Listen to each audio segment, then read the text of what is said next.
Aziz, dəyərli bir insandır, mənim axsaqqalımdır, böyüyümdür.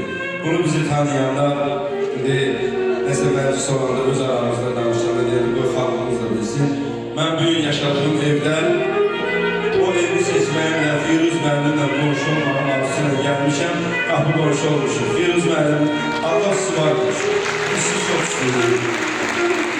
Mənim zorluya da Firuz mənim baxalım, biz ona kəndində də qonşuyum.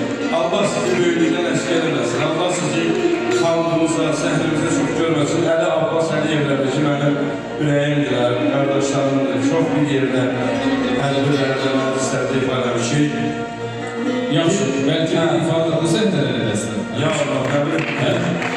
İlmlər eşidən ruhu qidası musiqidir. Duyan könüllərin öz dilrübası musiqidir.